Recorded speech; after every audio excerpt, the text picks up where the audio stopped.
notre joie est grande. Et vous voyez, comme on le disait, quand je traverse l'ombre, quand je marche dans la vallée de l'ombre de la mort, ta houlette et ton bâton, voilà ce qui me rassure. Et par ces témoignages, nous voyons que alors que les temps semblaient difficiles, Dieu était en train d'agir, il était en train de délivrer, il est en train de soutenir quelqu'un, il était en train de redresser des pieds, il était en train de changer l'image, parce que vous savez, redresser le pied de quelqu'un, c'est une question d'image aussi pour la personne. Il est en train de faire des choses extraordinaires. Il a fait des choses dans ta vie, mais je ne sais pas où est ton témoignage. Soit tu ne l'as pas encore envoyé. Mais voilà, maintenant que tu as vu ce qu'il a fait, tu dis, ah, moi aussi, il a fait telle chose dans ma vie, telle chose dans ma vie, même des choses qui paraissent insignifiantes. Mais il n'y a rien d'insignifiant avec Dieu. Tout est grand avec lui. Donc, nous allons continuer avec cette action de grâce, tout simplement, avant de passer à la suite du programme. Nous allons dire avec les cieux, nous allons dire avec la création. Les cieux proclament la gloire du ressuscité. Rien n'est égal. Oh, à la beauté du Seigneur. À jamais tu seras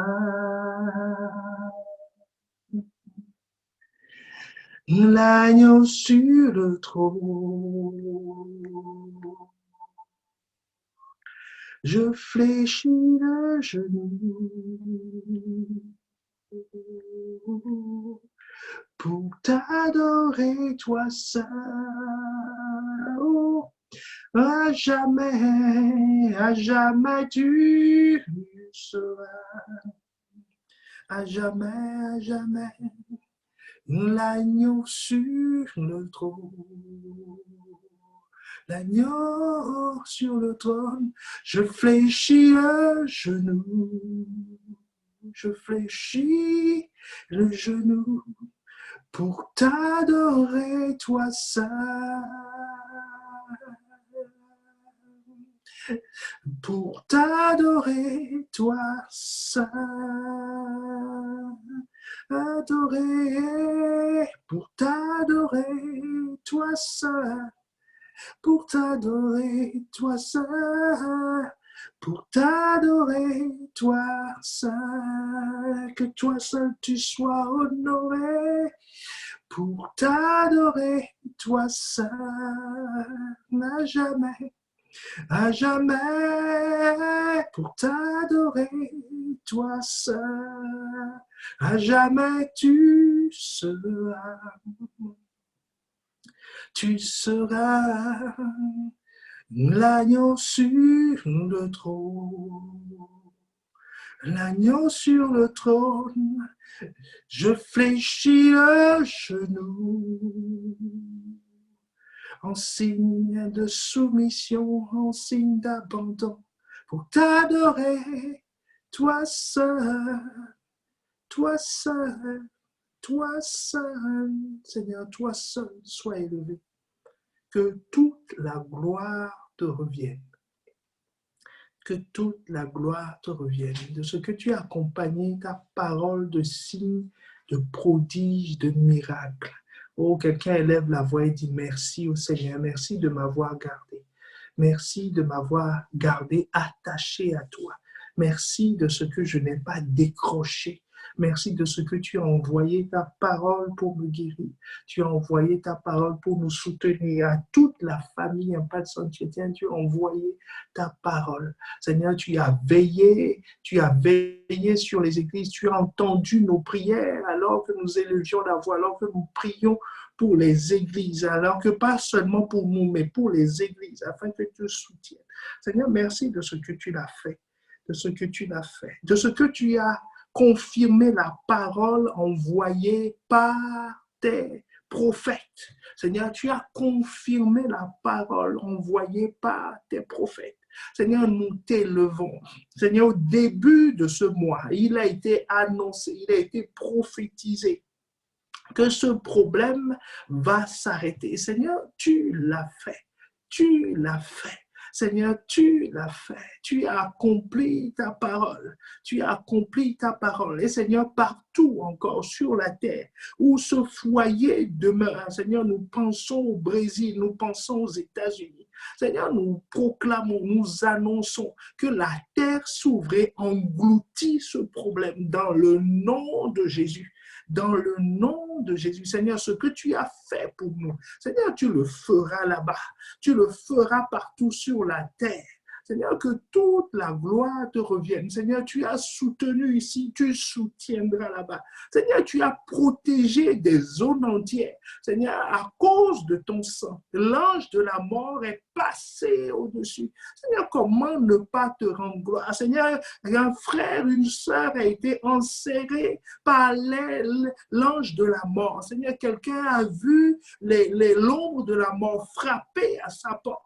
Quelqu'un l'a vu passer au-dessus de lui, mais à cause de ton sang, durant ces moments, ta bonne main, ta houlette et ton bâton a rassuré, ta présence a rassuré. Nous étions assurés parce que tu étais avec nous. Alors Seigneur, comment ne pas te rendre gloire? Comment ne pas te célébrer? Seigneur, tu as fait infiniment au-delà de ce que nous avons pensé, imaginé. Seigneur, tu as communiqué une vision à quelqu'un. Seigneur, dans ces moments, tu as rencontré quelqu'un. Tu as permis à quelqu'un que sa vie ne soit plus jamais les mêmes comme nous l'avons entendu dans les témoignages. Seigneur Jésus, tu es rentré en profondeur dans une vie. Tu es devenu réel pour quelqu'un. Comment ne pas te célébrer?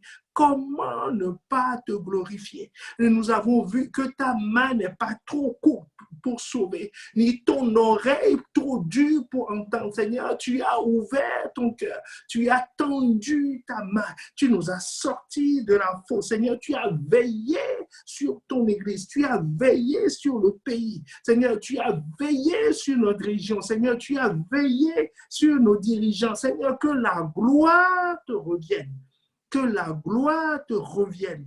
Que la gloire te revienne. Dans le nom de Jésus.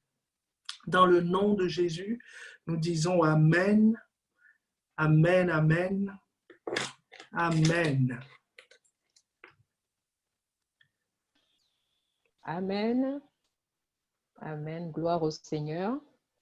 Donc, sans plus tarder, nous allons démarrer à proprement parler l'étape pasteur. J'ai une question. Nous avons vu plusieurs enseignements que le pasteur nous a donnés ces dernières semaines, notamment ne fais pas la grâce matinée spirituelle. Il nous a parlé d'entendre Dieu, oui, mais comment? Nous avons également vu entendre Dieu pour faire ses œuvres. Et nous avons vu plusieurs clés que le Seigneur, le Seigneur, oui, à travers son serviteur, nous a partagées. Nous avons reçu plusieurs clés pour pouvoir nous exposer au Seigneur, la clé de l'exposition. Le Seigneur, par son serviteur, nous a parlé des voiles ou tout ce qui constitue un système de pensée, une mentalité qui peut nous voiler et nous empêcher de recevoir ce que Dieu a prévu pour nous. Donc, pour démarrer ce temps, pasteur, le déconfinement est là. Aujourd'hui, nous sommes déconfinés. C'est vrai, nous n'avons pas encore la possibilité de regagner les murs de l'église, mais néanmoins, nous sommes déconfinés. Est-ce qu'on peut dire que la nuit est finie et sommes-nous dans le jour? Est-ce que la nuit est finie et sommes-nous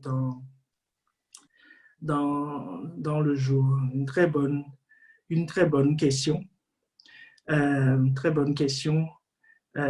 qui nous pousse à nous rappeler des définitions de la nuit et du jour telles que Dieu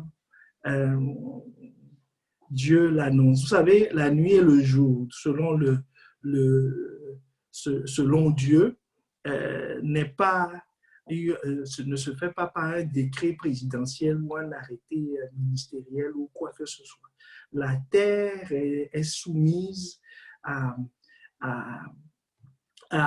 si on parle du temps géographique, du temps de la nuit et du jour, la nuit, rappelons-nous, la nuit, c'est quand il n'y a plus de lumière. Là, par exemple, maintenant, il fait nuit parce que le soleil, comme on l'a appris à l'école primaire, est parti faire dodo.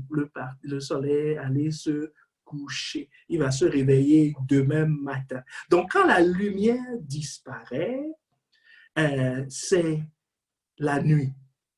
Et quand la lumière revient, c'est le jour. Et durant tous les enseignements que nous avons eus, nous avons vu que, en réalité, pour la nouvelle création, le temps de nuit ne correspond pas stricto sensus à l'absence de lumière, puisque la lumière habite en lui. Christ est notre lumière. Nous sommes, comme la Bible dit dans Exode 40, verset 36, la Bible nous dit que durant les temps quand le peuple d'Israël était dans le désert, il marchait jour et nuit, parce que la nuit, Dieu se manifestait sous forme de nuée, et le jour, Dieu se manifeste sous forme de colonnes de feu, donc de fumée, voilà, qui conduisait le peuple. Donc, il en est ainsi pour nous aussi. Il en est ainsi pour nous aussi. Mais la définition du jour, la définition de la nuit, je disais, c'est le temps de repos. Le temps de repos, c'est quoi? Rappelons-nous, c'est le temps où Dieu veut nous parler. Voilà, c'est le temps où Dieu veut nous parler. Donc, la nuit n'a rien de péjoratif. La nuit, c'est un temps de repos, un temps où Dieu veut nous parler, Dieu veut graver sur nos cœurs ce qu'il veut. C'est pour ça que nous devons l'entendre. Et d'ailleurs, Jésus donne sa définition dans Jean 9, le verset 4. Il dit, il faut que je fasse, tandis qu'il est jour, les œuvres de celui qui m'a envoyé. La nuit vient où personne ne peut travailler. Donc, la nuit, pourquoi nous avons assimilé ce temps à une période de nuit? Parce que durant ce temps, nous ne pouvions pas travailler. Bien aimé, on était obligés de rester à la maison. Même ceux qui ont des métiers qui les ont obligés, poussés à travailler durant tout ce temps, en réalité, ils ne faisaient pas les choses habituelles. Donc, personne n'a vécu une période habituelle, en fait, de ce qu'on fait. Et donc, la nuit, voilà, on ne peut pas travailler. C'est le temps pour chercher Dieu. Et je crois que Dieu a parlé à plusieurs, pour ne pas dire à tous, en espérant que nous l'ayons bien entendu. Parce que quand le jour va venir, le jour, c'est le temps où on peut travailler. Donc, sur le plan national, la nuit générale est en train de se terminer puisque le déconfinement a lieu. Mais nous avons vu, et c'est ça le point, que la saison peut changer parce que Dieu se remet à marcher. Dieu se remet au travail. Dieu repart. Mais pour pouvoir le suivre, pour pouvoir faire ce qu'il a fait, ce qui va déterminer pour toi le jour, parce que Jésus dit, il faut que je fasse, tandis qu'il est jour, les œuvres de celui qui m'a envoyé. Donc, le jour, c'est le temps où je fais les œuvres. Or, pour faire les œuvres, il faut que je reçoive des consignes. Sinon, je fais la grasse matinée parce que je suis oisif en fait. Ma nuit se prolonge, je suis toujours dans le repos alors que c'est le temps du travail. Donc, Au niveau national, certainement, nous sommes en train de passer à une autre phase. Et je pense aussi que Dieu est en train de passer à une autre phase parce que les choses que tu as entendues, les choses qu'il t'a dites, la saison est en train de changer pour que tu les mettes en application. Mais maintenant, qu'est-ce que tu vas faire dans la journée, le jour? Tout dépendra de ce que tu as entendu.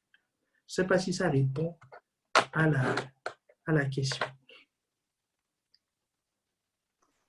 Amen, gloire à Dieu. Donc, nous avons compris que la nuit, c'était le temps de repos, c'est le temps que Dieu a permis pour pouvoir nous parler. Et d'ailleurs, il y a ce verset que tu as partagé avec nous, d'Osée 2, le verset 16, que nous connaissons tous par cœur maintenant, où il est écrit, voici, je veux l'attirer au désert pour pouvoir parler. C'est pourquoi, voici, je veux l'attirer et la conduire au désert et je parlerai à son cœur. Donc, comme tu viens de le dire, Dieu a certainement parlé à nos cœurs, au cœur de plusieurs d'entre nous. Mais juste, peut-être pour une personne au milieu de nous qui peut-être s'inquiète et se dit, moi, je n'ai pas entendu, je ne suis pas sûre d'avoir entendu Dieu me parler pendant cette période de nuit. Est-ce que ça veut dire que, comme pour quelqu'un qui n'aura rien entendu, est-ce que ça veut dire que sa période de jour, au moment où il faut commencer à travailler parce que Dieu est en train de passer à une autre étape et nous devons aussi passer à une autre étape, est-ce que ça voudrait dire que le jour soit sans fruit pour une personne qui se dit, oh là là, moi, j'ai peut-être pas entendu Dieu me parler? Qu'est-ce que tu pourrais donner comme conseil à quelqu'un qui est dans ce cas, au cas où il y a quelqu'un au milieu de nous qui se dit, moi, je n'ai pas forcément entendu, donc que dois-je faire? Alors, il y a deux niveaux de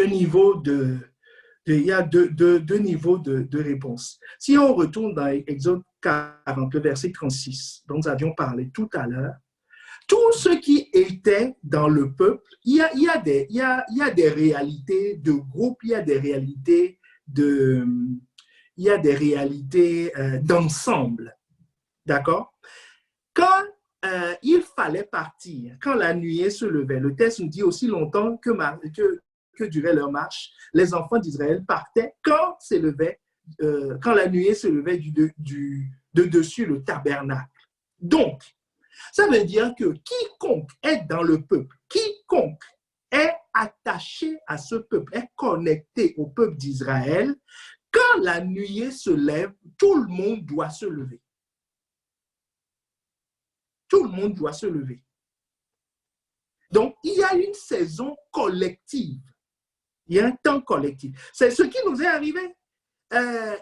Plusieurs d'entre nous n'ont pas été touchés par le Covid. Mais tu es resté à la maison. Pourquoi? Parce que ça a touché le pays. Donc, on ne peut pas être indifférent à ça. Mais, ça c'est le mouvement de groupe. Donc, dans ce groupe-là, dans Israël qui s'est levé, tu as ceux qui vont arriver à Canaan. Il y avait dans le groupe, tu avais Josué et Caleb.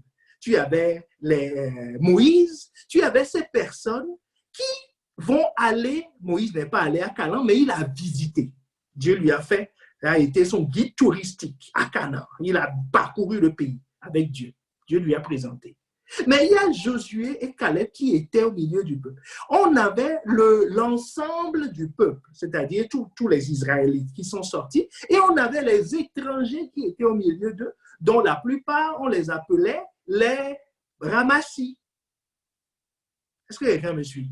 Donc, tout ce groupe vivait le jour d'ensemble, de groupe. Mais il ne vivait pas le jour personnel. Parce que c'est le jour personnel, parce qu'il faut que tu fasses. Jésus dit, il faut que je fasse, tandis qu'il est jour, l'œuvre de celui qui m'a envoyé. Tu dois faire des œuvres. Tu as des actes à poser. Le groupe, en tant qu'Église, nous avons des choses à faire. Mais toi aussi, tu as des actes à poser. Tu as un rôle à jouer. Dieu t'a appelé à quelque chose. Il t'a donné des talents. Il t'a donné des dons. Tu dois pouvoir les faire. Tu dois pouvoir te positionner dans le plan global de Dieu. Ça, ce n'est pas le groupe qui va le faire pour toi. Est-ce que quelqu'un me suit? Ce n'est pas le groupe. C'est ce que tu auras entendu. C'est ce que tu auras entendu. Donc, pour le groupe, un nouveau jour se lève. Il faut que chacun s'assure que ce jour soit à la fois collectif et individuel. Parce que pour Jésus, il dit une chose importante, je crois que c'est dans Jean 5, le verset 17. Jean 5, le verset 17, il dit « Mon Père agit jusqu'à présent, moi aussi j'agis. » Et il y a un autre texte, ce n'est pas celui-là que je voulais donner, quand il dit « Je ne fais que ce que je vois faire au Père. » Donc, je vois ce que je vois. Quand il sera jour individuellement, c'est ce que tu pourras faire. Le groupe va bouger. Tout Israël va se mouvoir dans le désert pour aller vers Canaan. Mais chacun doit faire quelque chose sur le chemin. Que Dieu nous accorde la grâce à chacun d'arriver, en fait, au niveau individuel, d'être connecté. Amen, amen. Amen. Gloire à Dieu pour cette précision. Je pense que quelqu'un au milieu de nous est rassuré d'entendre ce que tu viens de dire, pasteur, parce que du coup, on a bien compris qu'il y a l'aspect individuel et il y a l'aspect collectif. Donc, puisque l'Église va se mettre en mouvement pour travailler, et comme je fais partie du corps de Christ, je suis en mouvement et je vais dans la direction où va l'Église.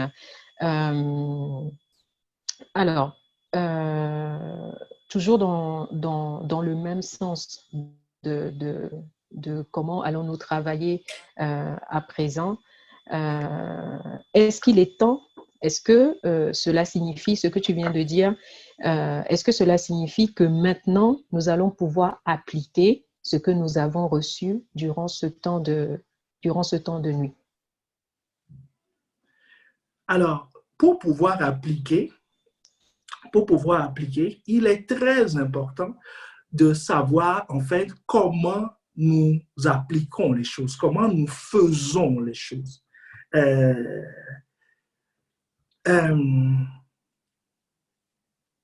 Jésus nous dit que ce n'est pas ce qui rentre dans l'homme qui le souille, que c'est ce qui sort, ce qui vient du cœur. Le MCIM peut afficher ce verset au fur et à mesure que nous... donc, c'est ce qui sort. Donc, c'est du cœur, Jésus dit, c'est du cœur que viennent les mauvaises actions. Donc, nos actions, selon Proverbe 4, 23 aussi, nous dit, garde ton cœur plus que toute autre chose, car de lui viennent les sources de la vie. Donc, nos actions, ce que tu vas pouvoir faire, c'est ce qui a été gravé dans ton cœur. C'est très important de le comprendre. C'est très important. Ce que tu vas faire, ce n'est pas ce que tu as entendu. C'est ce qui est gravé dans ton cœur. C'est ça le fait d'entendre. Voilà. Tous les apprentis, quand on prend un apprenti menuisier, par exemple, tout le monde, en sortant du coup, ne sera pas capable de l'apprentissage, ne sera pas forcément capable, après 2 ans d'apprentissage, de faire une table ou de te faire une chaise. Il y en a dans la promotion, s'ils te font une chaise et que tu prends garde, tu ne prends garde et que tu vas t'asseoir dessus, il y a quelque chose qui va te rappeler que la chaise n'est pas faite pour te porter. Pourquoi? Parce que ce qui a été enseigné n'est pas gravé dans son cœur, n'est pas rentré en lui, n'a pas touché son centre de commandement. Donc, entendre Dieu, c'est ce que nous avions vu, Quand Dieu dit « je parle », quand Dieu veut changer la vie de quelqu'un, quand Dieu veut nous amener à faire sa volonté, chaque fois que Dieu voulait amener le peuple à faire sa volonté, nous le trouvons dans Ézéchiel 36, le verset 26. Ézéchiel 36, le verset 26. Dieu dit, je mettrai un cœur nouveau, je mettrai en vous un esprit nouveau. J'ôterai de votre corps le cœur de pierre et je vous donnerai un cœur de chair. Verset 27. Je mettrai mon esprit en vous. Je ferai en sorte que vous suiviez mes ordonnances. Je mettrai mon esprit en vous. Donc, entendre Dieu, ce n'est pas que le son, ce n'est pas que la lettre, c'est pas que la parole. L'esprit doit venir. Celui qui va pouvoir faire ce qu'il a entendu, c'est celui qui a reçu durant ce temps l'esprit, qui a entendu une voix, qui a lu ce que Dieu veut dire, qui a entendu un enseignement, qui a eu une conviction. Mais maintenant, Dieu écrit ça dans le cœur. Parce qu'il te dit au verset 27, « Je ferai en sorte que vous suiviez mes ordonnances et que vous observiez, pratiquiez mes lois. » Comment? Je mettrai mon esprit en vous. C'est la condition. Et quand l'esprit vient en nous, qu'est-ce qu'il fait? Hébreux 10, 36. Hébreux 10, 36. Hébreux 10, 36 nous donne la clé. Comment ce que Dieu va faire 10, 16, pardon. 10, 16. Qu'est-ce qu'il dit? Il dit, voici l'alliance que je ferai avec eux. C'est la continuité d'Ézéchiel 36. Hein? Après ces jours, dit l'Éternel, je mettrai mes lois dans leur cœur. Et je ferai quoi? Je les écrirai dans leur esprit. Je les écrirai dans leur esprit. Je les écrirai dans leur esprit. Je les écrirai. Donc, Dieu est un écrivain. Il vient. Donc, qui va pouvoir faire ce qu'il a entendu? C'est celui qui a laissé Dieu l'écrire dans son cœur. C'est pour ça que nous avons pris le temps d'expliquer, entendre Dieu, oui, mais comment? En voyant les différentes étapes. Les différentes étapes. C'est pour ça que c'est important. Amen. Amen, gloire à Dieu, gloire à Dieu. Donc, le fait de nous exposer à Dieu comme Moïse l'avait fait, le fait de donner notre attention comme on l'avait vu, tu l'avais expliqué dans l'enseignement quand Dieu a interpellé Moïse au travers du buisson ardent et que Moïse s'est détourné, a porté son attention sur Dieu. Est-ce qu'on peut dire que en fait, la question qui a été posée, c'est à quel moment est-ce que justement Dieu vient graver sa parole dans mon cœur? À quel moment? Est-ce que c'est justement quand je me détourne de tout et que je porte mon attention sur lui? Est-ce que c'est à ce moment-là que la parole est gravée dans mon cœur? Est-ce que c'est à ce moment-là que l'esprit m'est communiqué? Et est-ce que du coup, c'est dans ce moment important que je reçois un nouveau cœur comme tu viens de l'expliquer? Alors, ce qu'il faut savoir, c'est que le nouveau cœur, je le reçois à la nouvelle naissance. C'est très important de le rappeler. Le nouveau cœur, c'est à ma nouvelle naissance. Lorsque je nais d'eau et d'esprit, c'est là où je reçois le nouveau cœur. Jésus réexplique ça dans la parabole de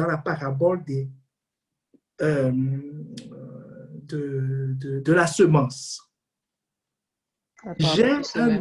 La parabole du semeur, pardon. La parabole du semeur, merci. La parabole du semeur. J'ai un nouveau cœur. puisque j'ai reçu la semence de Dieu ne pousse que dans le nouveau cœur. Donc, j'ai un nouveau cœur qui m'est donné. Donc, ce nouveau cœur, maintenant, si je n'y prête pas garde, ce nouveau cœur peut être distrait. Ce nouveau cœur peut, dans la distraction, peut s'occuper d'avoir les préoccupations de ce monde. Voilà. Jésus dit, ça va étouffer la graine. Ce nouveau cœur peut devenir rocailleux. Quand on dit un cœur qui est devenu rocailleux veut dire il y a des cailloux. Ça ne veut pas dire que c'est une roche. Ça veut dire qu'il y a des parties meubles, qu'il y a des parties caillouteuses. Jésus dit, la semence ne peut pas, la semence, donc du coup, ce que Dieu veut écrire, ne peut pas s'enfoncer, n'est pas à l'aise dans cet environnement. Il y a le troisième type de cœur qui est la bonne terre où ça part et ça, enfin, la semence arrive et la semence pousse. Donc, à quel moment, quelle est la séquence de ces choses? Je dois être né de nouveau. Sinon, je ne peux pas entendre Dieu. Je vais entendre le son de sa voix. Je vais entendre les bruits, comme Pharaon aussi a entendu. Tout le monde rêve, les païens rêvent, tout le monde rêve. Tout le monde a des prémonitions, tout le monde a des choses. Donc ça, ce n'est pas le problème. Mais ils ne comprennent pas. Pharaon a rêvé 2 fois. Un rêve en 2 épisodes. C'est un court-métrage qu'il a eu. Mais ça correspond à une réalité. Mais il ne pouvait pas le comprendre. Nebuchadnezzar a rêvé. Il a même eu une vision. Il a vu une main écrite sur le mur. Une vision que beaucoup d'entre nous n'ont pas eue. N'ont jamais eu. Moi, en tout cas, pour le moment, je n'ai pas encore vu la main de Dieu écrite sur un mur. Mais lui, il l'a vu. Mais sauf qu'il ne comprend pas. Donc, ce cœur m'est donné. Maintenant, un cœur qui m'est donné, il m'est donné. Ça veut dire ce que ça veut dire. Je suis responsable de ce cœur. Dans la parabole du semeur, le semeur est sorti pour semer. Le semeur est responsable de son champ. Tu es responsable de ton cœur. C'est pour ça que Proverbe 4:3 te dit, garde ton cœur. Il n'a pas dit, Dieu gardera ton cœur. Il dit, toi, garde ton cœur. Donc, ça veut dire qu'au moment où je reçois le nouveau cœur, et le moment où je vais l'utiliser, c'est-à-dire je veux que Dieu peut venir à tout moment, il me l'a donné pour venir graver à tout moment. À tout moment. Il n'écrit pas tout forcément en même temps. Il écrit des choses par petits bouts. Donc, ce cœur doit être gardé disponible à tout moment.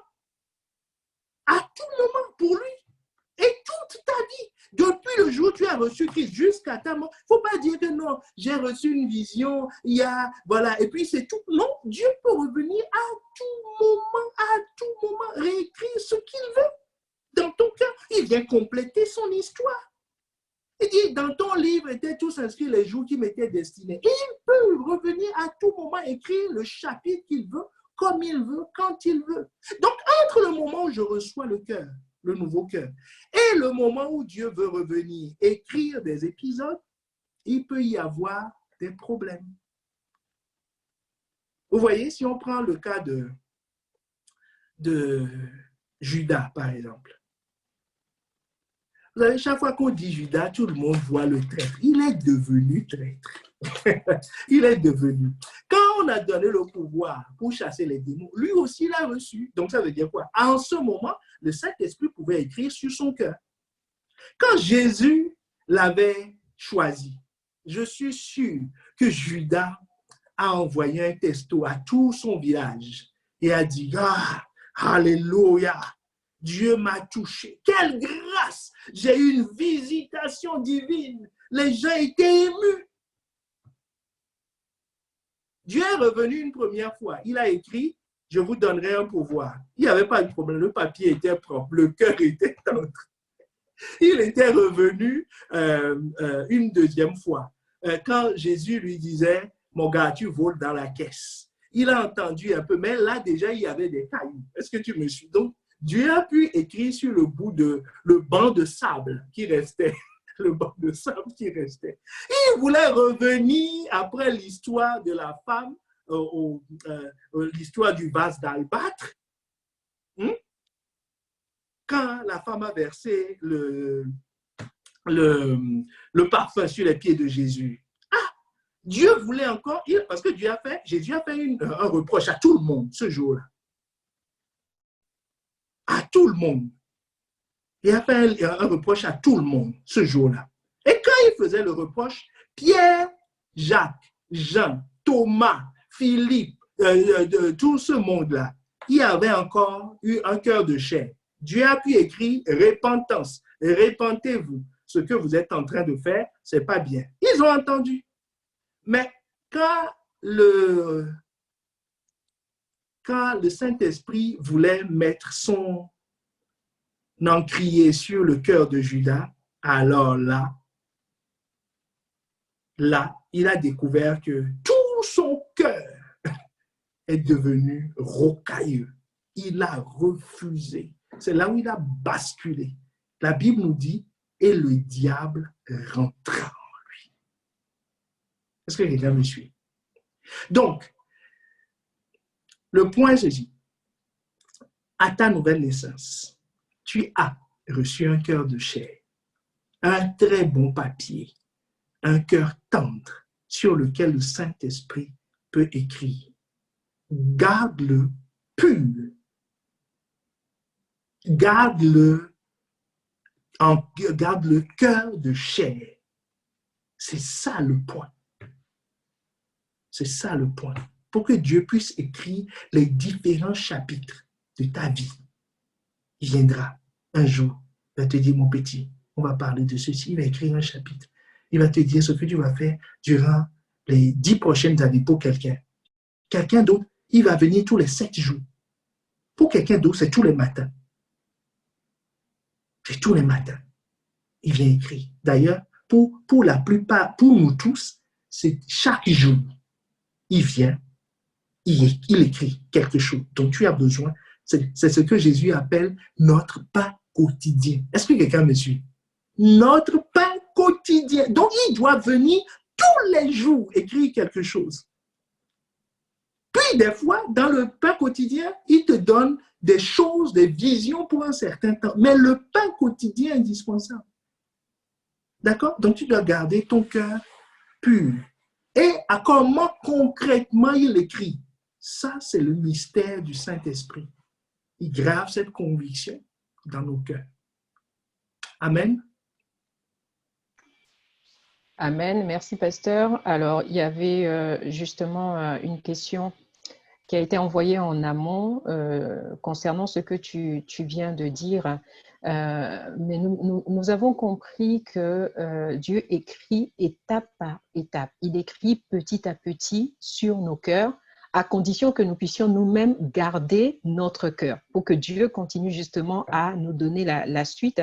Il y a une personne au milieu de nous qui demande, est-ce qu'on peut identifier ce que Dieu a écrit sur nos cœurs pour que l'on puisse prier par rapport à ça? Je pense que tu as déjà apporté une partie de la réponse puisque tu as dit que ce qu'il écrit, c'est sa parole en fait qu'il nous envoie. Donc, je te laisse compléter et est-ce qu'on peut l'identifier pour pouvoir prier par rapport à ça? Bien sûr, on l'identifie puisque c'est comme si on se posait la question, est-ce que quand on me dit quelque chose, j'entends? Est-ce que je sais ce que j'ai entendu? Mais bien sûr que Dieu le sait. Il ne l'écrit pas à notre insu. Est-ce que quelqu'un me suit? Il ne l'écrit pas à notre insu. Il l'écrit pour que toi, tu le saches. C'est-à-dire, qu'est-ce que ça veut dire l'écrit? En fait, bon, on va changer de terme pour l'écrit, par rapport à l'écriture. En fait, il éveille ton esprit. C'est ce que ça veut dire. Il éveille ton esprit. Parce que, regarde, Moïse, qui était notre type de description, le personnage que nous avions étudié. Ben, c'est quelqu'un qui s'est toujours battu pour la libération du peuple. On aurait pu l'appeler le chef de l'organisation pour la libération d'Israël. Hein? oui, la libération. Voilà, c'est un chef. Il se battait pour que le peuple soit libre. Mais quand Dieu lui a parlé, qu'est-ce qui s'est passé concrètement, lui? Dieu lui a dit. Ça me rappelle les 9 choses que nous avions vues dans le message, les 9 choses que Dieu va faire, les 9 façons de parler. D'ailleurs, ce serait bien qu'on retourne dessus. Là, Moïse, quand il a eu quand Dieu l'a visité dans Exode 3, Dieu lui a dit une chose. Voilà ce qu'il a entendu, dont il a été conscient. Tu es le libérateur que je me suis choisi. Est-ce que quelqu'un me suit? C'est le premier message que Dieu lui a dit. Que tu es le libérateur que je me suis choisi. Mais avant ça, c'est le premier message pour lui. Je récapitule. On va reprendre les choses dans l'ordre. Le premier message que Dieu a révélé à Moïse, c'était de lui dire que ton projet, ce fardeau que tu as dans le cœur, de vouloir libérer le peuple. Parce que tu vois sa souffrance, n'est-ce pas? Est-ce que quelqu'un me suit? Dieu dit, ce n'est pas ton problème. Avant toi, c'était mon problème. Regardons dans le verset 7 de Exode 3. Je ne suis pas en train d'enseigner, je réponds juste à une question. Dans Exode 3, il dit, l'Éternel dit, j'ai vu la souffrance de qui? De mon peuple. Tu vois, j'ai vu la souffrance de mon peuple qui est en Égypte. J'ai entendu les cris que lui font pousser ses oppresseurs, car je connais ses douleurs. Et Dieu dit quoi? Verset 8. Je suis descendu. Est-ce que quelqu'un voit? Il dit, écoute, je suis descendu. Donc, Moïse, sache que ce que tu vas faire, le fardeau que tu as sur le cœur, c'est mon fardeau. C'est moi, c'est mon peuple. C'est moi qui vais les libérer. C'est ce que quelqu'un a reçu durant... La première chose, c'est Dieu avant tout. Avant, c'était Moïse, le libérateur, qui demandait le secours de Dieu pour y arriver. Maintenant, Dieu lui dit, non, c'est moi, c'est mon problème. Donc, toi, tu ne viendras que résoudre mes problèmes. Tu es mon serviteur. Tu vas accomplir ma feuille de route. C'est moi qui ai la feuille de route. C'est moi qui ai le fardeau. C'est mon peuple. C'est moi qui ai entendu. Ce n'est pas toi qui as entendu. Est-ce que quelqu'un me suit? Donc, une des choses que quelqu'un va entendre durant ce moment, c'est Dieu à la première place. Dieu va se montrer à toi comme étant le chef, comme celui qui suit, celui qui est et ce qui sera, comme ta capacité, comme ton pourvoyeur, comme ton libérateur. C'est ça le message, le premier message. Le deuxième message qu'il a entendu, c'est toi le libérateur. Tu as une identité. Comme Jésus a dit à Pierre, il dit, Pierre, tu vois, c'est Simon. Il dit, ton nom, c'est Pierre. Si quelqu'un me suit, c'est Pierre, ton nom. Il dit, ah bon, moi, je suis pécheur. Hein? Jésus dit, non, non, tu n'es pas pécheur de poisson, tu es pécheur d'homme. C'est ça ton appel. Est-ce que quelqu'un me suit? Il dit, c'est ça. C'est les choses que je veux graver dans ton cœur. C'est les choses que je veux graver. Donc, est-ce qu'on peut identifier ce que Dieu a écrit dans nos cœurs? Oui, tu le sauras. Tu pourras le dire. Tu pourras le dire. Ça ne se fait pas à ton insu. Si on te pose la question, qu'est-ce que Dieu t'a dit? Tu peux répondre. Parce que ça ne peut pas passer inaperçu. Parce qu'on ne peut pas graver quelque chose dans ton cœur et tu ne le sais pas. On dit, de l'abondance du cœur, la bouche pas. Donc, si c'est gravé dans ton cœur, quand ta bouche va s'ouvrir, tu pourras le dire. Est-ce que c'est clair, ce point? Amen. Amen, amen. Je rappelle à nos participants, n'hésitez pas à réagir dans le chat lorsque le pasteur demande est-ce que c'est clair. Vous pouvez réagir, vous pouvez poser des questions si vous avez besoin de recevoir un complément. Vous pouvez le mettre dans le chat. Je veux juste rappeler cela pour que on puisse. C'est un temps de partage. Donc voilà, si le point a été clair, nous pouvons manifester. Voilà, je vois des pouces, donc très très bien. Je vois des amen pour dire que voilà, le point a été clair. Donc gloire à Dieu. Gloire à Dieu. Toujours sur ce point d'entendre Dieu, il y a une question qui a été posée par rapport à ça. Donc la personne demande, je m'attends à Dieu, je cherche à entendre sa volonté. Comment je le fais? Donc, est-ce que je suis dans une attitude où je fais silence? Est-ce que je suis dans l'expectative? Ou est-ce que c'est simplement lorsque je lis sa parole que je vais recevoir justement les instructions? Alors, j'aimerais commencer par ceci. Souvent, quand on dit je m'attends à Dieu, vous savez, c'est un sujet qui prête à confusion. En fait, tu veux entendre quoi? Il faut se poser la question. Tu veux entendre quoi? Il y a deux choses qu'on peut désirer entendre. C'est très tentant. La première chose, c'est que je veux que Dieu me dise quelque chose. Rappelons-nous, Osée 2, le verset 16. Osée 2, le verset 16. Et on peut l'afficher.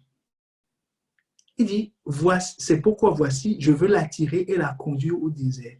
Je parlerai à son cœur. Je parlerai à son cœur. Donc, qui a l'initiative de cette rencontre, de ce dialogue? C'est Dieu. Donc, c'est lui qui veut parler à ton cœur. C'est lui qui veut parler à ton cœur. Donc, il a un sujet. Dieu n'a aucun problème pour nous parler. Aucun problème. Il a un sujet. Il t'invite pour te parler. Donc, la première chose si on veut entendre Dieu, c'est d'avoir la bonne attitude de dire « Parle car ton serviteur écoute ». Et non de venir avec une liste de doléances, parce que les gens on confond doléances et entendre. Regarde, si quelqu'un te convoque, on t'invite, dit, non, il t'a pas dit, je veux vraiment te parler, je veux vraiment te parler. Mais quand tu vas voir la personne, qu'est-ce que tu vas dire? Tu dois dire à la personne, ok, je t'écoute. Je t'écoute. Qu'est-ce que tu as à me dire? Donc, Dieu n'a aucun problème à nous parler. Notre attitude de cœur va déterminer beaucoup de choses. Dire que je veux entendre Dieu, ça veut dire que je suis prêt à tout entendre. Sinon, Dieu ne va pas me parler. Mais avant qu'il ne te parle, il va t'aider à entendre. Ce point est important. Il va t'aider à entendre. Comment il t'aide à entendre? C'est ce qu'il a fait à Moïse. Il lui a dit, ôte ton soulier, parce que tu ne peux pas m'entendre. C'est une étape où les gens sont des fois bloqués. Parce que quand Dieu vient, il veut te parler. Tu dis, il dit, ah, mon petit, tu veux vraiment m'entendre? Il dit, ben oui. Oui. Toi, tu dis, oui, je veux t'entendre. Il dit, ok, tu veux vraiment m'entendre. Donc, il dit, tu vois là, ce problème-là, ce caractère que tu as, abandonne-le. Cette relation, abandonne-le. Sacrifie-moi-ci. Il dit, ah non, je veux t'entendre, je veux juste t'entendre, hein, juste t'entendre. Dis-moi quelque chose. Non, j'ai besoin de toi, oh, Seigneur, tu sais que je t'aime. Il dit, oh, mon petit, enlève seulement. enlève, enlève seulement. Sinon, il dit non. C'est ce qui s'est passé avec tout le monde. Hein. Samuel voulait entendre Dieu, mais il s'adressait à la mauvaise personne. Dieu a entendu qu'il se tourne vers lui. Josué dit, je veux entendre. C'est pour répondre à l'aspect de la question, comment je vais l'entendre. Josué dit, Seigneur, je veux t'entendre. Tu parlais à Moïse, pourquoi, comment tu vas me parler moi? Dieu lui dit, que ce livre de la loi ne s'éloigne point de ta bouche. Josué 1:8. Médite le jour et nuit pour agir fidèlement selon tout ce qui est écrit, car c'est alors que tu auras du succès dans tes entreprises, c'est alors que tu réussiras. Comment Dieu parle? Bien aimé, le premier canal par lequel Dieu parle, c'est par sa parole. On entend beaucoup de choses, notamment sur Internet. On dit, installe-toi, tu vas sentir, détends-toi. Non, on ne fait pas de la relaxation. Ce n'est pas une séance de relaxation. Ce n'est pas un temps de détente. Quand quelqu'un va te parler, tu commences à respirer. Oh, mon ami, installe-toi, crée les conditions, les commodités d'une bonne conversation, comme dit-on en bon français. C'est tout, vous allez vous entendre. Il n'y a pas de problème. Est-ce que quelqu'un me suit? C'est tout. Donc, Dieu va te préparer. Il a préparé Josué. Il a dit, mon gars, lis le livre. Parce que toute écriture, 2 Timothée 3,16, toute écriture est inspirée de Dieu. C'est-à-dire, c'est le souffle de Dieu qui l'a écrit. C'est le Saint-Esprit qui l'a écrit. Les épîtres de Paul n'appartiennent pas à Paul. Paul n'en est pas l'auteur. Est-ce que quelqu'un me suit? Paul n'est pas l'auteur des épîtres. C'est le Saint-Esprit qui est l'auteur et qui a pris la main de Paul pour l'écrire. C'est tout. Matthieu, on ne connaît pas, il n'est pas l'auteur de l'évangile selon Matthieu. C'est le Saint-Esprit. Donc, si tu lis, tu connais la parole, c'est pour ça que nous faisons des études bibliques qui ne vont pas s'arrêter avec la fin du confinement, ça continuera. C'est une façon pour toi d'entendre Dieu. Sinon, s'asseoir, dire que je sens quelque chose, non, le Saint-Esprit m'a visité, ainsi de suite. S'il te visite de cette façon, dès que tu te lèves, cours vite, demande-lui avant de partir, demande là, ne le laisse pas partir, demande-lui. Nous sommes dans quelle partie du livre? Est-ce que quelqu'un me suit? Quelle partie du livre? Et va le chercher. Va le chercher. C'est comme ça que Dieu parle.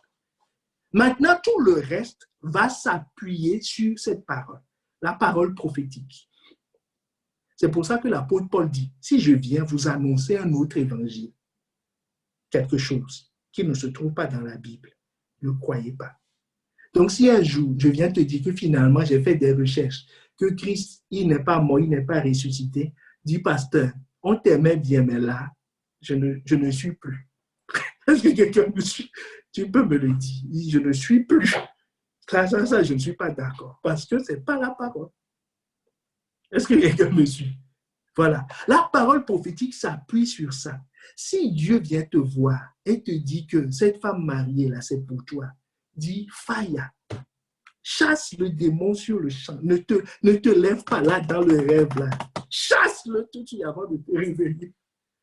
Parce que ce n'est pas biblique.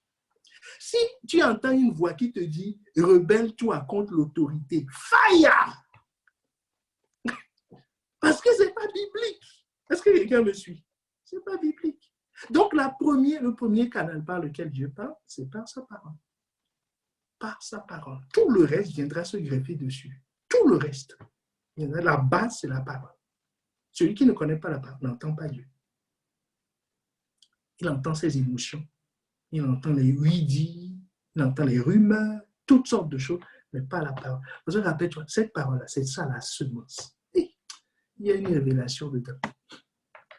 Amen. J'espère avoir répondu.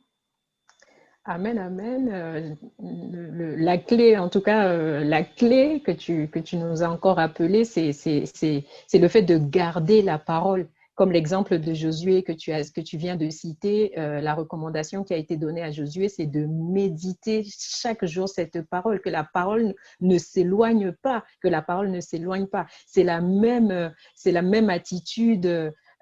Toujours sur le comment je fais, c'est la même attitude qu'a eu Samuel lorsque la Bible dit qu'il ne laissait tomber à terre aucune parole que Dieu lui donnait. Et c'est la même attitude qu'a eu Marie lorsqu'elle repassait dans son cœur tout ce que Dieu lui avait donné. Donc, je pense que la clé pour recevoir, la clé pour entendre, c'est véritablement quand on est en contact avec la parole, quelle que soit la parole que Dieu nous envoie, c'est déjà de prendre la résolution. Une fois qu'on l'a acceptée, une fois qu'on l'a reçue, c'est de garder cette parole. Parce que c'est quand on garde la parole que la parole va maintenant pouvoir avoir de l'effet dans nos vies.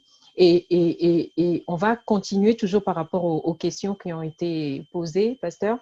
Et le fait de garder la parole, comme je le disais, tu nous as enseigné qu'il y a beaucoup de choses en fait qui peuvent constituer des voiles et qui peuvent nous empêcher en fait d'entendre Dieu, en quelque sorte de garder en fait et d'obéir à ce que Dieu nous a donné comme parole. On a vu avec l'exemple d'Abraham que tu nous as donné, tu nous as expliqué que bah oui, le fait d'avoir pris Lot avec lui alors que Dieu ne lui avait pas demandé, cela a empêché pendant un temps Dieu de parler à Abraham. En tout cas, Dieu ne lui parlait plus jusqu'à ce qu'il prenne la décision, déjà jusqu'à ce qu'il prenne conscience qu'il y avait un voile qui l'empêchait d'entendre Dieu. Et c'est à partir du moment où il s'est séparé d'avec Lot qu'il a à nouveau entendu Dieu. Et il y a une question d'un bien-aimé, la question est la suivante. Est-ce que lorsque Dieu nous sépare d'une personne, est-ce que cela veut dire que la personne est forcément de mauvaise foi?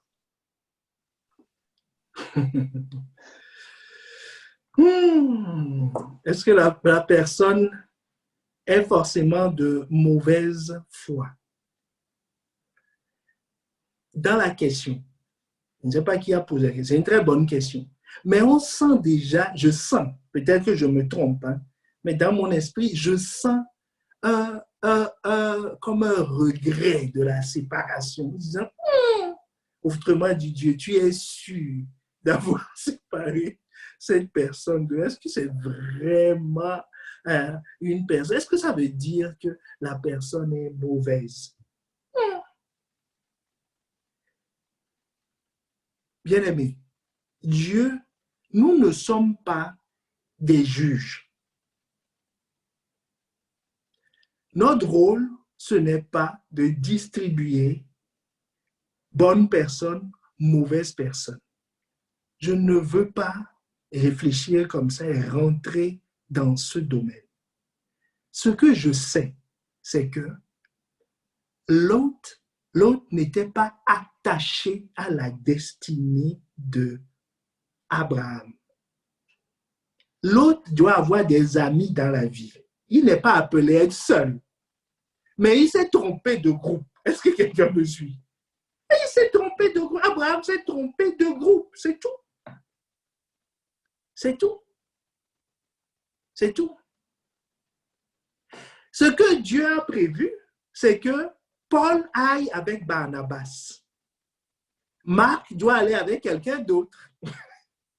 C'est tout. Donc, quand Dieu sépare,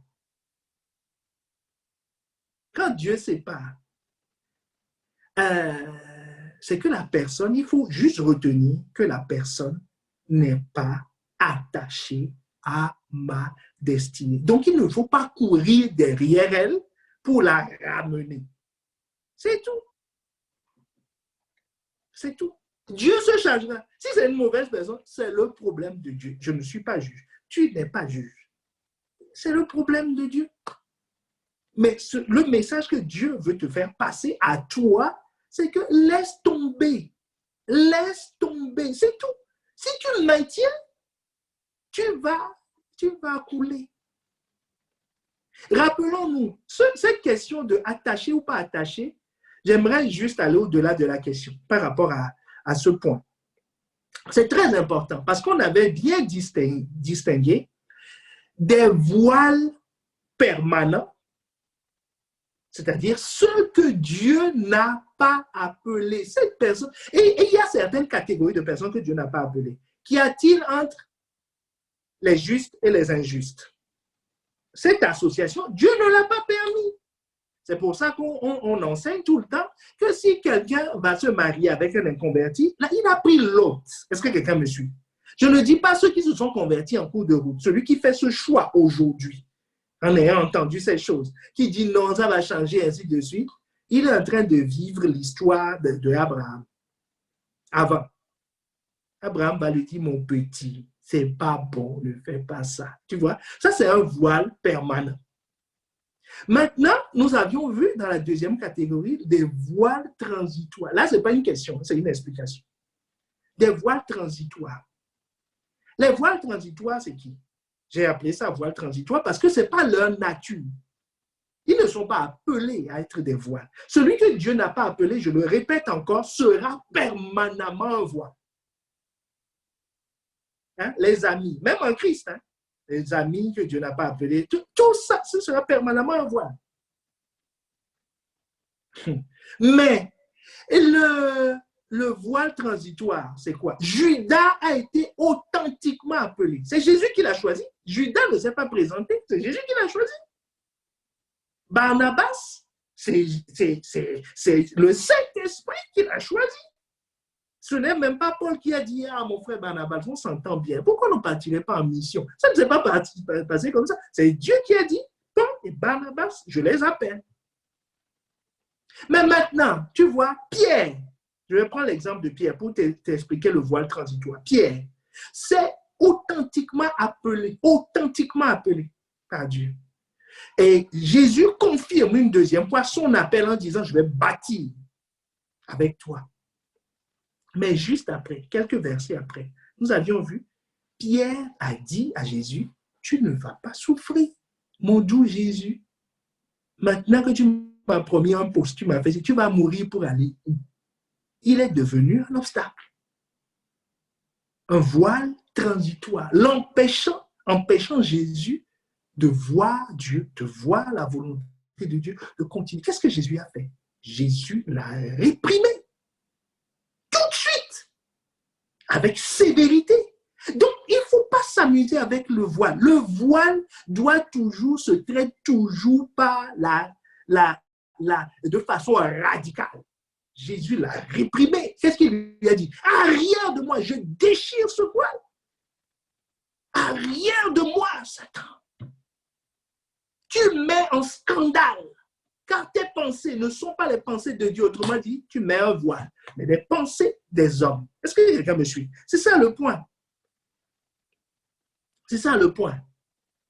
Mais c'est un voile transitoire. Pourquoi? Parce que le voile transitoire se répand.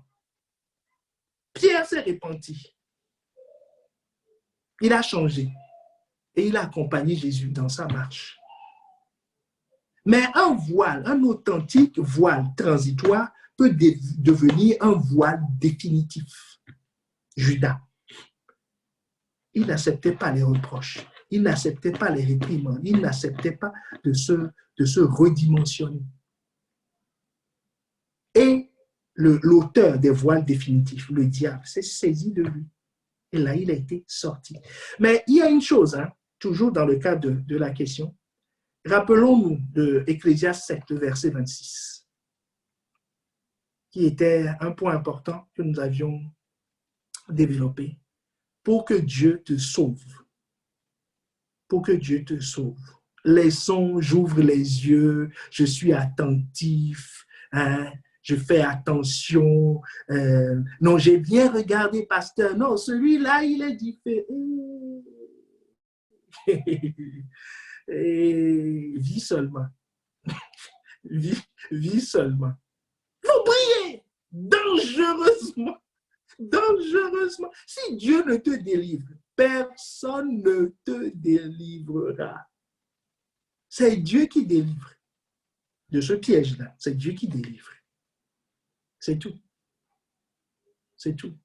Bon, j'espère que avec les rajouts et les compléments que j'ai rajoutés à la question, que quelqu'un a reçu quelque chose. Amen. Amen, amen, amen. Il y avait une question qui allait dans le sens que tu viens d'expliquer. Je pense que tu as répondu. La personne se demande, on peut avoir des désaccords avec quelqu'un. Est-ce que pour autant, on doit se séparer de la personne? C'est-à-dire en pratique, est-ce que Dieu peut me séparer juste sur la base d'un désaccord? Est-ce qu'il est possible d'avoir des désaccords avec quelqu'un que Dieu a authentiquement, réellement appelé? Alors, quelqu'un que, bon, ça nous pousse pour répondre, je pense, pour bien répondre à cette question, il faut voir les fréquentations de Jésus et distinguer plusieurs catégories parce que personne ne prenne ça en rentrant à la maison ou en sortant de Zoom maintenant en disant, chérie, tu vois, le pasteur a dit qu'il faut déchirer le voile. Et tu vois, donc, il faut déchirer le voile. Je parle de ceux qui ont l'autorisation de s'appeler chérie. Alléluia. C'est-à-dire ceux qui se sont mariés. Si tu es marié, ce n'est plus l'autre. Est-ce que quelqu'un me suit? Ce n'est plus l'autre. L'autre s'est converti. Donc l'autre s'est converti en une autre personne. Peut-être que ce n'est pas la volonté parfaite de Dieu. Mais Dieu permet, puisqu'il a célébré le mariage. Rappelons-nous, hein, vous avez dit, tu veux le prendre comme époux. Tu dis, oui, Seigneur, je l'aime. Et tu veux la prendre comme épouse. Dis, ah, Seigneur, mon cœur. Il dit, ah, ok. Vous êtes unis par les liens du mariage. Donc, vous êtes dans une autre catégorie maintenant. Si quelqu'un est un voile pour l'autre, ça devient une affaire interne, ça devient un voile légalisé. Est-ce que quelqu'un me suit? Ça, c'est un voile légalisé, admis. Donc, vous devez composer avec. Ça, c'est une autre catégorie. Mais maintenant, nous parlons de toutes les autres relations. Amitié, partenariat, tout ça. Jésus dit, il y a des désaccords toujours dans la vie. Je connais, il y a deux amis dans le ministère, deux personnes qui me sont chères dans le ministère. Elles se querellent tous les matins, enfin, se chamaillent un peu amicalement tous les matins. Parce que la brosse, la pâte dentifrice, elle presse de la fin vers le début. L'autre prend au milieu. Est-ce que quelqu'un me suit? L'autre prend au milieu. Et l'autre, après, vient faire. L'autre prend au milieu. Et c'est. Tu vois? Chaque fois, il dit, oui, mais regarde ce que tu as fait de la pâte. C'est tout le temps des problèmes. Est-ce que ça, c'est un problème? Donc, vous allez aller ils vont aller devant le pasteur. Ils ne sont pas mariés, hein, c'est des partenaires. C'est comme Paul et Silas. Donc, ils vont aller devant le pasteur principal pour dire, oui, mais bon, comme elle presse le truc au milieu, moi, je presse depuis le début, nous allons arrêter notre ministère. Vous voyez? Ça, c'est des choses accessoires. Accessoires. Mais Jésus dit, vous devez être d'accord sur les valeurs. Deux personnes ne peuvent aller s'ils ne se mettent d'accord. D'accord sur quoi? Sur les choses fondamentales qui vont gagner vos vies. C'est pour ça, qui vont régir vos vies. C'est pour ça que Jésus dit, vous êtes mes amis, Jean 15, le verset 14, vous êtes mes amis si vous faites ce que je vous commande. C'est clair. C'est clair pour Jésus. Si tu ne suis pas la parole de Dieu, tu ne peux pas être l'ami de Jésus. Tu peux être beau, gentil, hein, lui donnant du poisson, l'invitant, faisant quoi, tout ce que tu veux. Si tu n'es pas ami avec Dieu, autrement dit, qu'est-ce que Jésus est en train de nous dire? Les amis de Dieu sont mes amis. Est-ce que quelqu'un voit le critère? Les amis de Dieu sont les amis de Jésus. C'est pour ça que sur ce point, nous avions dit que tes amis doivent être les amis de Jésus. Avant d'être l'ami de quelqu'un, il faut le demander, est-ce que tu aimes Jésus? Ami, celui à qui j'ouvre mon cœur. Hein. Je ne parle pas de partenaire, de de relations professionnelles. Je ne parle pas de ça, hein, je dis ami. Celui avec qui je chemine, avec qui je marche, avec qui à qui j'ouvre mon cœur. Avec qui... Il faut lui demander d'abord, est-ce que tu es l'ami de Jésus? Si tu es l'ami de Jésus, tu peux être mon ami. S'il dit, je ne suis pas l'ami de Jésus, on ne peut pas être ami. Parce que l'ami de mon ami est mon ami. C'est ça la formule de base. L'ami de mon ami est mon ami. Parce que comme je marche avec lui, je veux finir là où il va. Si toi, tu vas ailleurs, je ne peux pas te suivre parce que je ne veux pas finir là où tu vas. C'est le principe de la destination commune. Est-ce que quelqu'un me suit? C'est capital. Ça s'applique à tout le reste. À tout le reste. Amen. Amen, amen. Gloire à Dieu. Donc, pour clôturer par rapport à cette partie concernant les relations et comment avec qui je suis amie ou non, il y a une personne qui a demandé, étant donné que les mauvaises compagnies corrompent les bonnes mœurs, est-ce que ça voudrait dire que je ne dois plus sympathiser avec mes camarades scolaires ou mes collègues de travail dans la mesure où ces derniers ne sont pas en Christ? Je pense que tu as répondu après, mais bon, peut-être repréciser. Oui. Alors, Jésus, notre sagesse, notre étude biblique, notre thématique. Jésus, notre sagesse. Jésus, on l'accusait de quoi? Qu'il allait manger chez les pharisiens.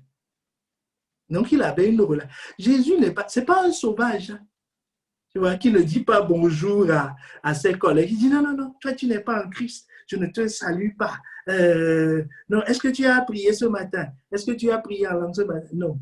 Mais si tu prends l'emploi du temps de Jésus, Jésus mangeait avec les pharisiens. Et il travaille. Il dit que son père travaille. Donc, il travaille. Donc, les repas, ça dure quoi? Midi à 14 heures. Après, il va te dire, j'ai du travail. Il dit, ma nourriture, c'est de faire la volonté de mon Père. Il dit, c'est ça mon vrai travail. Donc, Jésus avait une relation avec tout le monde.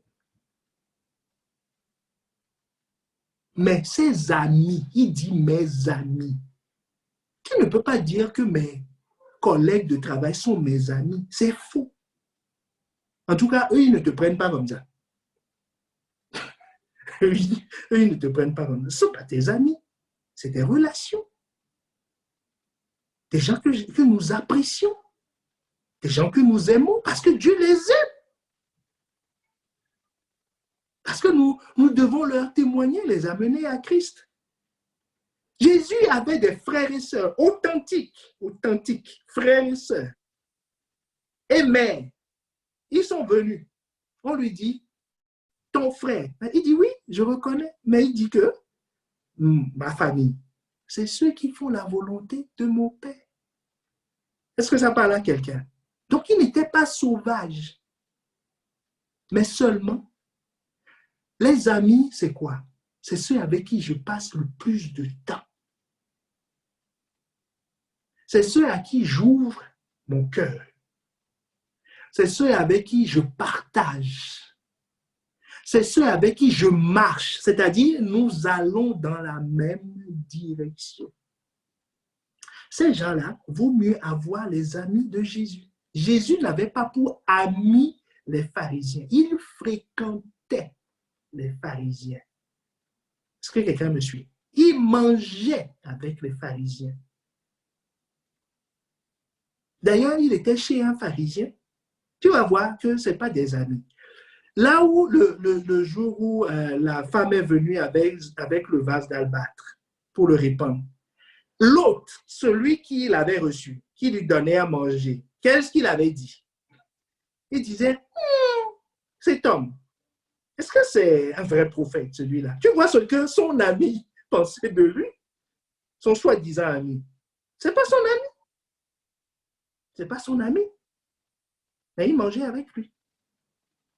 Donc, nous sommes dans le monde, nous ne sommes pas du monde. Nous fréquentons les gens du monde. J'ai beaucoup de plaisir à être avec, voilà, pendant un temps. Mais ce n'est pas ma vie. Ce n'est pas mes amis. Ce n'est pas mes frères. Ce n'est pas mes sœurs. Ce n'est pas vrai. Ce n'est pas ma famille. Ma famille, c'est la famille de Dieu. Mais c'est des connaissances. C'est des gens que j'apprécie, que je veux voir gagner à Christ, qu'ils vivent ce que je vis. Est-ce que quelqu'un voit la différence? C'est très important. C'est très important. Mais des fois, vous savez, quand nous-mêmes, on n'aime pas notre famille, on préfère ces personnes. Parce qu'en réalité, c'est eux qui nous ressemblent. Ou plutôt, nous leur ressemblons. Et nous sommes à l'aise avec eux. Et on est mal à l'aise avec ceux de notre famille. Parce que le shift ne s'est pas fait en notre cœur. Ces choses ne sont pas gravées encore dans notre cœur. Mais que ce ne soit plus notre cas dans le nom de Jésus. Amen. Amen, amen. Gloire à Dieu pour cette précision. Nous sommes quasiment arrivés au terme de notre temps d'échange. Est-ce que, Pasteur, tu veux peut-être donner... Il y a encore beaucoup de questions. Il y a des questions qu'on n'a pas pu traiter en direct. Je regarde juste au niveau des participants s'il y a une personne qui a peut-être levé la main pour une question en live. Je ne vois pas. En tout cas, personne n'a souhaité intervenir en live. Donc, on a encore des questions qui ont été posées. Peut-être par la grâce de Dieu, nous aurons l'occasion de revenir là-dessus. Donc, est-ce que tu veux encore dire peut-être un mot de la fin? On va peut-être prendre une dernière question. On va peut-être prendre une dernière question pour la fin. Ce sera le mot de la fin. C'est pas la... Il n'y aura pas de fin à ce moment. On est ensemble, n'est-ce pas? Amen. On est là, confinés, déconfinés, reconfinés, semi-confinés, quelle que soit la situation, on est ensemble. Amen, amen. Alors, caractéristique de la famille. On est ensemble. Il n'y a rien qui puisse nous séparer. Et comme on est de la même famille pour l'éternité, donc on se verra là-bas aussi. Tout le temps. Tout le temps. Tout le temps. Donc, on va prendre une question. Amen. Alors, une question sur les études bibliques, puisque tu l'as évoqué tout à l'heure, une question qu'on peut rattacher aussi avec tout ce que tu viens de dire concernant ce que Dieu grave sur nos cœurs, ce que Dieu nous dit, la volonté de Dieu pour nous. La question est celle-ci: comment faire la différence entre un rêve que Dieu a mis dans nos cœurs et un rêve qui vient de nous?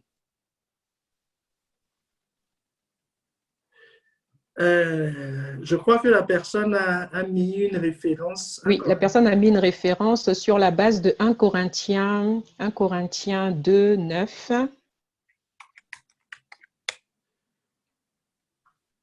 Ah, d'accord.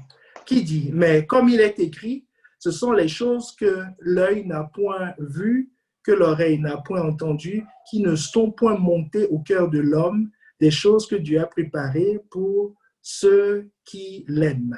Donc, la question, c'est... La question, c'est comment faire la différence entre un rêve que Dieu nous a mis à cœur et un rêve qui vient de nous-mêmes. Alors, la règle, du coup, je comprends ce que la personne veut dire. C'est-à-dire, si je comprends bien, c'est que le rêve de Dieu, je dois quand même le rêver. Donc, si je le rêve, c'est comme si... Or, on dit que le rêve de Dieu, c'est ce qui n'est point monté dans le cœur de l'homme. Bon. Ce rêve n'est pas monté dans le cœur de l'homme. On a dit tout à l'heure que le rêve de Dieu est communiqué par Dieu et que je suis conscient de ce que Dieu me dit. Parce que l'objectif, Quand on parle à quelqu'un, on veut que la personne entende et sache ce qu'on lui dit. Donc, comment discerner le rêve de Dieu de mes rêves? Mes rêves viennent de moi. Le rêve de Dieu, je sais que c'est Dieu qui l'a déposé dans mon cœur. Ce n'est pas le fruit de mes aspirations. Je sais comment Dieu me l'a communiqué et Dieu l'atteste. OK? Donc, il faut que je demande à Dieu de me l'attester. Il va me donner des preuves, il va me donner des éléments qui confirment. Dans quelques semaines, par la grâce de Dieu, on verra une série d'éléments qui confirment. Mais déjà, je peux dire, prenons le cas de Marie. Le cas de Marie. Marie a vu un ange lui dire, tu vas enfanter. Elle est tombée enceinte. Ah. Elle a accouché. Tout le monde se demandait si c'est le Messie. Enfin, si c'est le Messie quoi, qui est en train de naître. La Bible nous dit quoi? Vous allez voir, d'ailleurs, c'est aussi l'objet de nos études bibliques. Hein. Les différentes phases de la vie de Jésus. C'est ce qu'on est en train de voir pour tirer les sagesses de ces différentes phases. Quand il est allé au temple, la façon dont Simon est venu, la façon dont Simon l'a accueilli, la Bible nous dit que les parents repassaient ces choses dans leur cœur, disaient, ça, c'est surnaturel. Ça, c'est la main de Dieu. Ça, c'est la confirmation que cet enfant que nous portons est un enfant spécial. À 12 ans, quand Jésus s'était perdu, quand il s'était éloigné de ses parents, quand les parents l'ont retrouvé, ainsi de suite. Qu'est-ce que la Bible nous dit? La Bible nous dit que quand il a dit à sa mère et à son père qu'il faut que je m'occupe des affaires de mon père, la Bible nous dit quoi? Marie a repassé ces choses dans son cœur. C'est-à-dire, repasser, ça veut dire quoi? Qu'elle se souvint de ce que l'ange lui a dit. Elle se souvint des promesses de Dieu. Donc, quand je suis dans le rêve de Dieu, Dieu envoie des éléments qui viennent compléter le rêve, qui viennent établir, confirmer sa parole. C'est ce qu'on dit, qu'il confirme sa parole. Il confirme sa parole. Il vient étape après étape, rajouter des éléments. Et le puzzle est cohérent. Ça, c'est très important.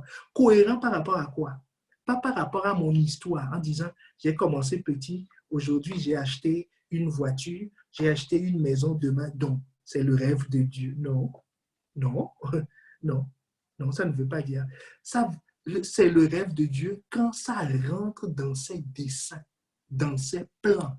Quand ma vie contribue, comme on a dit de David, qu'il a contribué dans sa génération à amener à manifestation les plans de Dieu. Et ce point important, ta vie doit conduire à amener le plan de Dieu. Tout ce qui était avant Jésus-Christ, le plan de Dieu, c'est que Jésus vienne.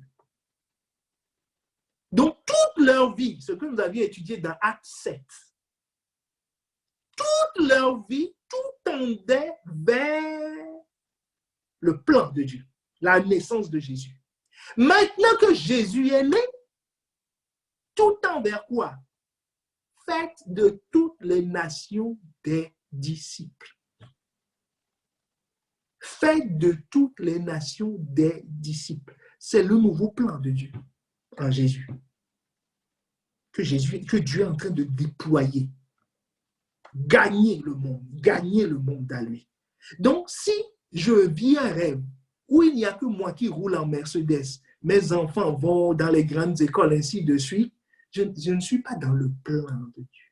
Le plan de Dieu, c'est d'amener à manifestation ces plans. Pour d'amener à manifestation le salut au plus grand nombre. Au plus grand nombre. Ce n'est pas mon compte en banque. C'est ce que nous voyons. Vous voyez, tout ce qu'on est en train de dire, c'est cohérent. Tout ce qu'on est en train d'enseigner, c'est cohérent. C'est ce qu'on est en train de voir dans les starting blocks. Comment en pratique révéler, vivre le rêve de Dieu. Ce qu'on a vu dimanche dernier, enfin samedi dernier, avec Pasteur Samuel, que nous allons continuer ce samedi. Je suis intendant ou je suis... Voilà. L'intendant vit le plan de Dieu. Le propriétaire vit son plan. Donc, je sais comment j'ai reçu mon plan. Mon plan se complète selon le plan de Dieu, selon les desseins de Dieu. Et je le vois que c'est la main de Dieu qui est en train de bâtir ces choses pour sa gloire. Et moi, je suis le profiteur, comme un haut fonctionnaire qui profite de la voiture de fonction. Est-ce que quelqu'un me suit? Voilà. Je suis le profiteur du plan de Dieu. Mais le plan ne m'est pas destiné. C'est ça le point. Donc, ainsi de suite. Ainsi de suite. Amen. Mais là, je crois qu'il faut qu'on s'arrête pour prier. On n'a pas répondu à toutes les questions. Nous bénissons le Seigneur parce qu'il y a beaucoup de questions.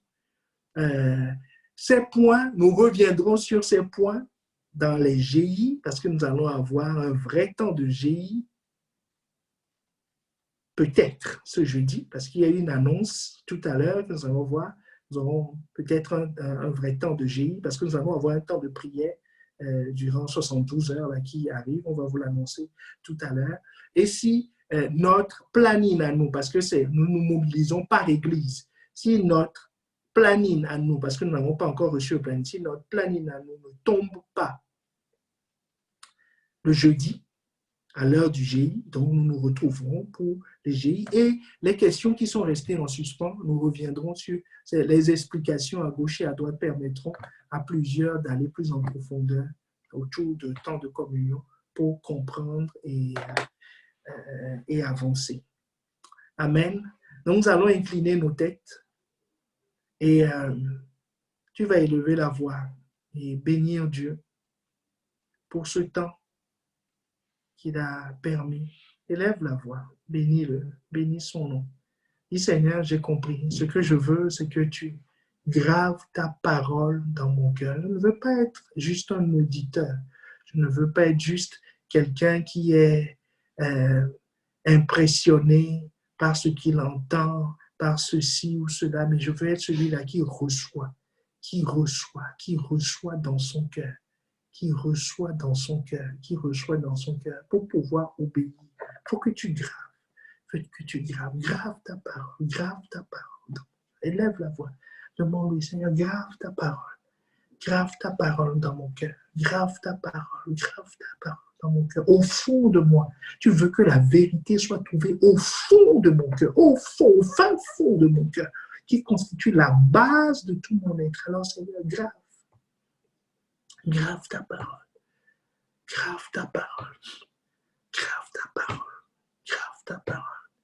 Qu'elle soit acceptée, que je l'accepte. Accepte. Dis à Dieu, j'accepte les révélations que tu m'as données. Cite ces révélations. Cite les points sur lesquels il t'a parlé ce soir. Dis, Seigneur, j'accepte ce point. Même les points que tu n'as pas aimés, c'est ton âme qui n'aime pas. Mais ton cœur, ton esprit est bien disposé. Jésus dit, ton esprit est toujours bien disposé. 24 heures sur 24. Que la chose soit agréable ou pas agréable. Bien disposé. Alors, il disait, je reçois dans mon esprit. J'accepte ta parole. Elle doit être tout le jour l'objet de ma méditation. Oh Seigneur, j'accepte ta parole, cite la parole. Celle qui a été difficile pour toi, cite-la, déclare que je la reçois. Je veux la voir se manifester en moi. Je veux être la personne là selon ton cœur, selon ton cœur.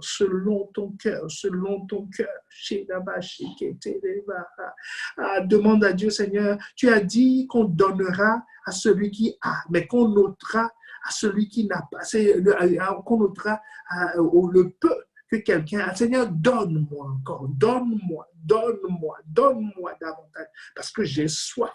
J'ai soif. Tu nous as dit des choses jusque-là. Mais Seigneur, nous voulons plus. Nous voulons plus. Nous avons soif de toi. Seigneur, que la suite soit bénie par toi. Seigneur, que tu envoies encore ta parole pour nous guérir. Que tu donnes à ton serviteur, le pasteur Yvan, d'annoncer ta parole avec puissance, Seigneur. Et que cette parole arrive jusqu'à nous, nous arrose et nous fasse grandir, nous affermisse dans le nom de Jésus. Seigneur, produise en nous tes plans, tes desseins dans le nom de Jésus. Dans le nom de Jésus. Dans le nom de Jésus. Dans le nom de Jésus. Rends grâce pour la parole. Rends grâce pour la parole. Parce que c'est le pain de Dieu, c'est le pain venu du ciel, c'est le pain venu du ciel, c'est le signe de sa bonté, c'est le signe de sa bienveillance envers nous. Il nous envoie du pain, il ne nous laisse pas dans la disette, il pourvoit en envoyant sa parole. Dans le nom de Jésus, dans le nom de Jésus, dans le nom de Jésus, rends-lui grâce, rends-lui grâce, rends-lui grâce, rends-lui grâce. Rends-lui grâce, rends-lui grâce, rends-lui grâce dans le nom de Jésus, dans le nom de Jésus, dans le nom de Jésus, dans le nom de Jésus. Dans le...